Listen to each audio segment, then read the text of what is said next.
Hello guys, welcome once again to my channel. और जैसा कि आप लोग देख रहे हैं सामने हमारे इंडियन ऑयल का हमारा एलपीजी सिलेंडर ये रखा हुआ है इंडेन का। तो जाहिर सी बात है आज का वीडियो बाइक से रिलेटेड तो नहीं होने वाला है, बट हाँ, ये वीडियो मैं स्पेशली आप लोगों के लिए बना रहा हूँ। इसमें आप लोगों को सिलेंडर की सेफ्टी से रिलेटेड कुछ ऐसी इन्फॉर्मेशन दूंगा। ये नहीं कहता कि शायद आपने आज से पहले कभी नहीं सुनी होगी या कभी किसी ने बताया नहीं होगा, बट हाँ, ये कह सकता हूँ एक ही वीडियो में मैं आपको इतनी सारी जानकारी जो इससे रिलेटेड, सेफ्टी से रिलेटेड होनी चाहिए, वो सारी देने की कोशिश करूँगा। जिसके बाद कम से कम आप इस तरीके का मान करके चलिए, आप सेफ्टी से रिलेटेड कभी कोई कॉम्प्रोमाइज़ आपके साथ में नहीं होगा कि कोई किसी तरीके का बैड इंसिडेंट आपके साथ में हो सकता हो। अब जाहिर सी बात है कि पीएनजी जो गैस है, आपकी पाइप नेचुरल गैस जो है, वो बहुत घरों में लग रही है, बहुत घरों में आ चुकी है, बट स्टिल अभी सिटीज़ तक लिमिटेड है। सिटी में भी उसका जो रीच है वो बहुत ही कम है, बहुत ज़्यादा नहीं है। और सिलेंडर ही हमारे all over India widely use हो रहा है। तो बहुत सारे आप लोगों ने देखा होगा इंसिडेंट होते रहते हैं और सब चीज़ें हैं। वो सारे इंसिडेंट जो हैं वो अगर देखा जाए तो काफ़ी हद तक टाले भी जा सकते हैं, बट ये है कि अवेयरनेस नहीं है, लोगों को जानकारी नहीं है। तो उस वजह से क्या होता है, समटाइम्स वो ऐसा होता है। तो अगर थोड़ी अवेयरनेस रखेंगे, थोड़ी जानकारी रखेंगे, तो उससे आप लोगों का बहुत हद तक काफ़ी चीज़ों से बचाव हो सकता है। और वही मैं यहाँ पर आप लोगों को जानकारी आज यहाँ इस वीडियो में देने जा रहा हूँ। पहली चीज़ तो सिलेंडर के बारे में आप लोगों को, देखिए ज़्यादातर वीडियोस में आप लोगों ने देखा ही होगा, सभी आपको बताते हैं कि अगर सिलेंडर की ये डेट निकल चुकी है तो उस सिलेंडर को नहीं लेना चाहिए। तो ये जो डेट आपकी जो है वो बताती क्या है, पहले इसके बारे में बताता हूँ। देखिए, ये लिखा है बी और ये लिखा है 2032 लिखा है। तो ये 32 है साल आपका, और बी है क्वार्टर। यानी अगर हम साल को 4 भागों में डिवाइड कर दें, ABCD, तो ये यहाँ पर बता रहा है कि ये सिलेंडर की जो वैलिडिटी है वो हमारी 2032 के जनवरी फरवरी मार्च से लेकर अप्रैल मई जून 2032 तक इसकी वैलिडिटी जो है तो है। उसके बाद ये जो सिलेंडर है, फर्दर ऐसा नहीं होगा कि ये डिस्कार्ड कर दिया जाएगा, बट इसका री इंस्पेक्शन होगा और फिज़िकली इसको देखा जाएगा कि ये डैमेज तो नहीं है कहीं से इस तरीके से कि दोबारा नहीं यूज़ कर सकते हैं या नहीं। अगर यूज़ करने लायक होगा तो इसको दोबारा फिर ये रीयूज़ में ले आया जाता है, तब इसकी लेबलिंग ये एक्सपायरी की चेंज हो जाएगी और फर्दर इसको शायद 5 या 6 साल के लिए और एक्सटेंड इसको कर देंगे। अभी ये सिलेंडर क्या है कि ये नया मैन्युफैक्चर्ड है और ये रीसाइकिल नहीं हुआ है, इसकी इसलिए देखिए इसकी जो एक्सपायरी है अभी काफ़ी आगे तक है, 2032 तक। अगर इसको री इंस्पेक्शन करके फिर फर्दर अगर आगे के यूज़ के लिए इसको करेंगे तो इसकी एक्सपायरी फिर इतनी ज़्यादा आगे तक नहीं होगी कि जैसे अभी देख रहे हैं आप, इसका गैप कम से कम 9 साल का है, फिर ये 3 या 4 साल या 5 साल तक के लिए ही ये आपका आगे तक होगा। अच्छा, जैसा कि हम लोग सभी लोग जानते हैं, जैसे आप सब लोग बाइक चलाते हो तो उसमें जो वारंटी आपकी एप्लीकेबल होती है वो 2 चीज़ों पर एप्लीकेबल होती है। या तो आप किलोमीटर्स जो है वो राइड कर लीजिए, ठीक है, और या तो एक पर्टिकुलर टाइम पीरियड जो है, उस टाइम पीरियड के बाद आपकी वारंटी ख़त्म हो जाती है। वही सेम केस हमारा सिलेंडर पर भी है। अब जैसे आप लोगों ने यहाँ पे देखा, यहाँ पर हमारी इसकी वैलिडिटी लिखी हुई है, एक्सपायरी लिखी हुई है। तो ज़रा ये सोचने की कोशिश करिए कि ये तो एक कंडीशन इसकी लिखी है कि ये सिलेंडर अगर अपनी फ़िज़िकल जो इसकी जो स्ट्रक्चर है उसमें इंटैक्ट रहता है और पूरी तरीके से साउंड रहती है, इसकी जो फ़िज़िकल जो इसकी बनावट है, तो ये 2032 तक ये वैलिड है। सपोज़ करिए कि जिस तरह से आप लोग देखते हैं इसकी मिस हैंडलिंग होती है, इसको फेंका जाता है जगह जगह और टकराता है, इस पर डेंट आ जाते हैं, तो क्या आपको लगता है कि 2032 तक ये सिलेंडर चल पाएगा? या फिर हम इस डेट को तब उस रेस्पेक्ट में भी कंसीडर कर सकते हैं? डेफिनेटली नहीं कर सकते हैं। जस्ट लाइक जैसे गाड़ी की वारंटी होती है, 2 लाख किलोमीटर मान करके चलिए किसी गाड़ी की वारंटी है या 5 साल है, तो अगर हमने 2 लाख किलोमीटर गाड़ी चला ली है, भले ही 2 साल में चला ली हो, तो डजेंट मैटर कि अभी हमारी 5 साल पूरे हुए हैं या नहीं है, गाड़ी की वारंटी ओवर हो जाती है। सेम केस यहाँ एप्लीकेबल है। तो हमेशा सिलेंडर की डेट, ये तो वैलिडिटी जो इसकी लिखी हुई है ये तो ठीक है अपनी जगह, लेकिन उसके बाद भी आपको इसको फिज़िकली इंस्पेक्ट करना बहुत ज़रूरी है। ये सिंगल एक पैरामीटर आगे जो जानकारी आपको दूंगा उससे आपको समझ में आ जाएगा कि इसकी कोई वैल्यू नहीं होती है। तो अब मैं वही जानकारी आप लोगों को यहाँ पर देता हूँ। तो आप लोगों को सबसे पहले देखिए, जो चीज़ आप लोगों को नोटिस करनी है सिलेंडर में, शायद आपने कभी ना सोची होगी ना किसी ने आपको बताया होगा, वो बताता हूँ। देखिए, आप लोग देख रहे होंगे कि सिलेंडर जो होता है हमारा, ये 2 पार्ट में होता है, एक नीचे का एक ऊपर का, साथ में यहाँ पर ये वेल्डेड होता है। अब देखिए, सिलेंडर को बहुत तेज़ी से फेंका जाता है और ट्रक से भी गिराया जाता है, समटाइम्स बहुत वैसी सरफेस पर भी गिरा देते हैं। आप कई बार तो सिलेंडर के, मैं आप लोगों को इमेज दिखाता हूँ, इतने बुरे डेंट देखने को मिलते हैं कि लगता है कि ये कैसे मतलब अभी भी एक कंपनी ने इसको, जो भी कंपनी होती है, कैरियर कंपनी आपकी सर्विस प्रोवाइडर है, लाइक इंडियन ऑयल है, एचपी है या बीपी है ना, तो कैसे अभी भी ये सिलेंडर इंटैक्ट है, सर्विस में बना हुआ है। तो ये समझ में नहीं आता, उतना मतलब बैडली डैमेज सिलेंडर कैसे बना हुआ है सर्विस में। तो ये सोचने पे आदमी मजबूर हो जाता है। एक इमेज मैं आपको दिखा रहा हूँ, इस इमेज को देखिएगा, तो उसको भी आपको बताऊंगा कि आखिर वो सिलेंडर कैसे आपका सर्विस में बना रहता है, कैसे उस सिलेंडर को कंपनी ये मतलब क्या कहते हैं उसको ये चलाते रहते हैं। पहले आप लोगों को इसके बारे में बता दूं, ये पॉइंट हमारा सबसे इम्पोर्टेंट है। देखिए यहाँ पर ये वेल्ड होता है और दो जॉइंट होते हैं, एक ऊपर का एक नीचे का, ये आप लोगों ने देखा ही होगा। जब इन दो वेल्ड को जॉइंट को यहाँ पर वेल्ड करके जॉइंट यहाँ पर किया जाता है, तो ये सबसे ज़्यादा सोफिस्टिकेटेड हिस्सा है पूरे सिलेंडर का, ठीक है। अब यहाँ पर क्या है, सपोज़ करिए, देखिए एक डेंट आपको साइड से यहाँ दिख रहा होगा, ये दिख रहा होगा आपको, देखिए अनइवन सरफेस है, डेंट है। तो यही डेंट अगर यहाँ ना हो करके यहाँ है, तो ये सबसे ज़्यादा क्रूशियल कंडीशन है। और सबसे ज़्यादा मान करके चलिए सोफिस्टिकेटेड यहाँ पर हिस्से पे इस तरीके का अगर डेंट होता है, तो इसको, इस हिस्से को यहाँ पर ये फ्रगाइल बना देता है। इस तरह का सिलेंडर आपको कभी नहीं लेना है। यहाँ पर ये डेंट है, कोई बात नहीं है, यहाँ पर ये लोहे का पूरा इवन सरफेस है, यहाँ पर डेंट से इसके प्रेशर पे कोई फ़र्क ऐसा नहीं पड़ेगा, प्रेशर चाहे जितना अंदर ज़्यादा क्यों ना हो, बट यहाँ इस डेंट से यहाँ पर कोई भी ऐसा यहाँ पर लैक नहीं है, ठीक है। लेकिन अगर यही डेंट यहाँ पर आ जाता है, इस हिस्से पर आ जाता है, तो ये बहुत ही खतरनाक हो सकता है, क्योंकि डेंट पड़ने का मतलब कि अंदर सरफेस का जॉइंट जो है वो खुला हो सकता है, और बाहर से भले ही आपको ये प्लेन दिख रहा हो, बट अंदर से सरफेस जो है ज़्यादा दबाव पड़ने पर ब्रीच हो सकता है, फट सकता है सिलेंडर, ठीक। तो याद रखिएगा, डेंट कभी भी इस सरफेस पर ना हो, और बहुत ज़्यादा डेंट तो बॉडी पर भी नहीं होने चाहिए। ये एक डेंट है, मगर इसी तरीके का अगर 3 से 4 डेंट इस सिलेंडर में मौजूद है, तो स्टिल इसको डिस्कार्ड कर दीजिए। नो मैटर कितना भी आर्ग्यूमेंट कोई कर रहा हो, लेकिन आपको नहीं लेना है। ज़्यादा आर्ग्यूमेंट अगर कोई कर रहा हो, तो जो आपकी सर्विस प्रोवाइडर है उससे कंप्लेंट करिए कि इस तरीके का डैमेज सिलेंडर आप हमें नहीं दोगे, हम पूरा पैसा दे रहे हैं और हमें बिल्कुल फ्रेश चाहिए। देखिए, कहने की बात नहीं है, बट जितने भी आपके सोर्स वाले लोग होते हैं, सारा अच्छे के अच्छा जो लॉट होती है, अच्छे सिलेंडर होते हैं, वो वहाँ पहुँचाए जाते हैं। और जो नॉर्मल एक पर्सन है, उसके हमेशा वही सिलेंडर आएगा जो मान करके चलिए एकदम बचा कुचा होगा, क्योंकि आपकी जान कीमती तो है नहीं शायद उन लोगों के लिए।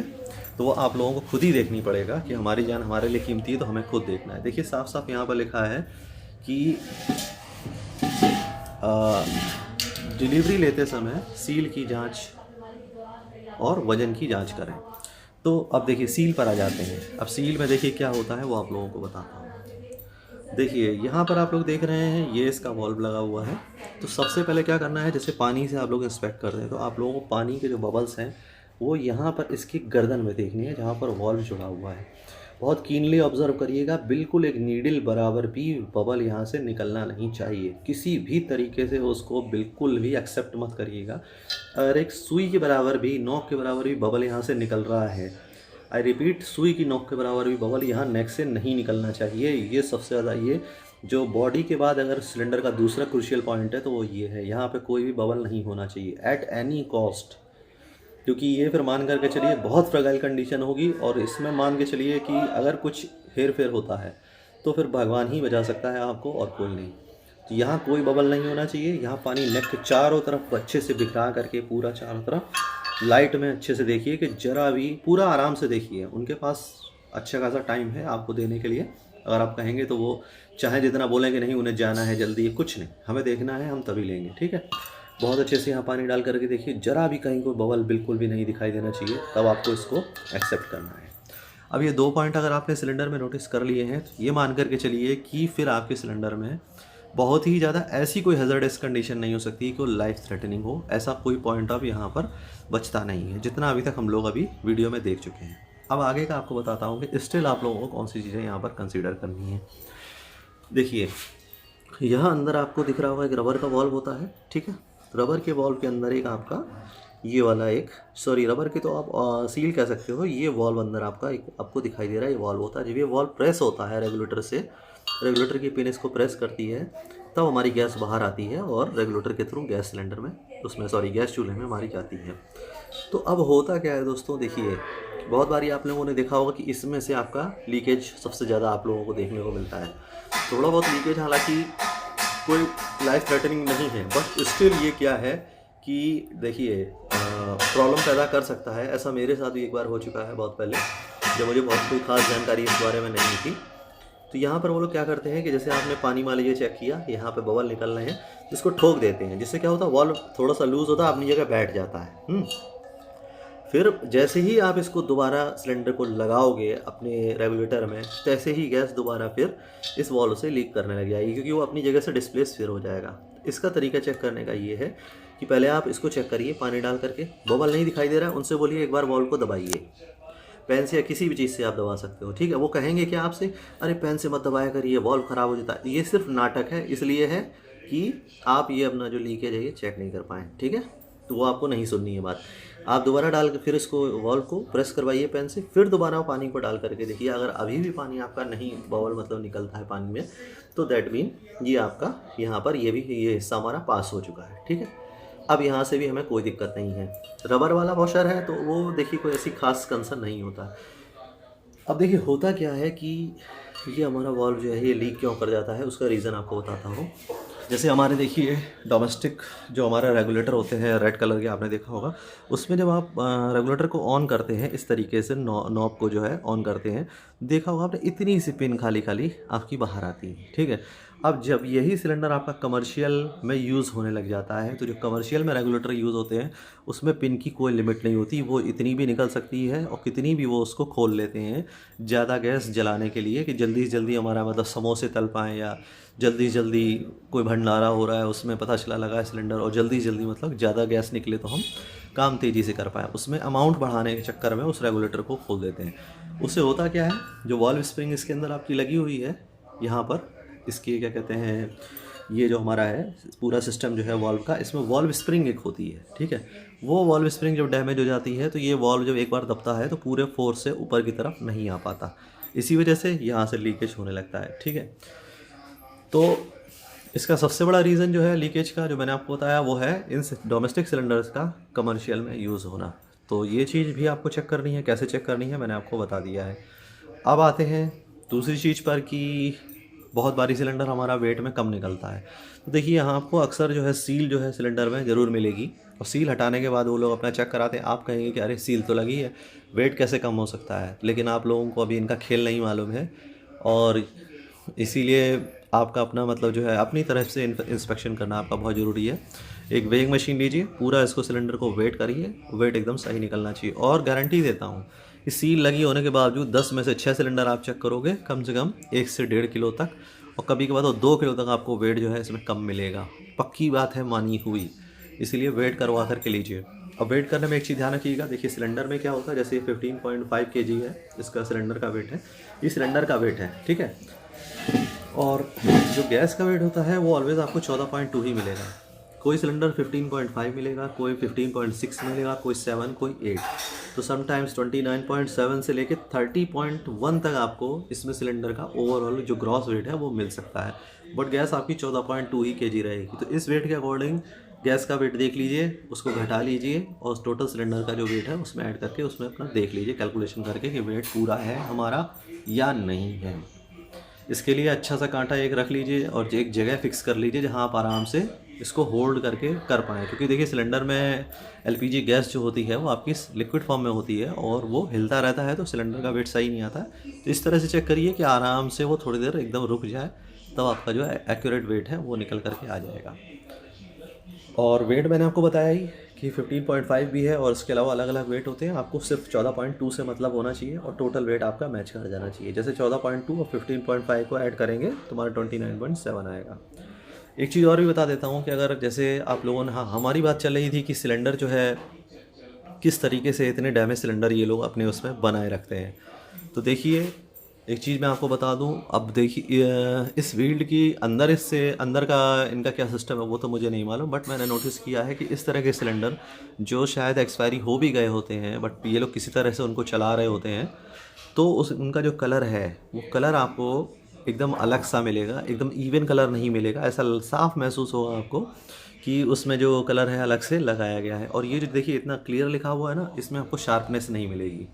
तो जब इसको पेंट कर सकते हैं तो जो वैलिडिटी आपकी लिखी हुई है सिलेंडर की, उसको भी वो अल्टर कर सकते हैं, तो उसकी कोई वैल्यू रह ही नहीं गई। इसीलिए मैं कह रहा था कि इसका कोई मायने बनता ही नहीं है। हाँ बस ये है कि डेट इसके अंदर की होनी चाहिए, और बाकी जो है फिज़िकल इंस्पेक्शन आपको क्या क्या करना है मैंने सब कुछ आप लोगों को बता दिया है। एक चीज़ ये भी होती है, सील भी जांच लीजिए पूरी तरह काम कर रही है कि नहीं, खींच करके देखिए उसके जो पिन हैं वो पूरी तरीके से इंटैक्ट हो रहे हैं या नहीं हो रहे हैं। नहीं तो ऐसी सील किसी काम की नहीं है जो आपके सिलेंडर को इस तरीके से बंद करने के बाद फिर अगर आप हाथ से निकालें और निकल आएँ, ठीक है, उसका फिर कोई वैल्यू नहीं है। अब ये सील होती क्यों है, देखिए मैं आपको बताऊं, ये सील गैस को निकलने से नहीं रोक सकती है।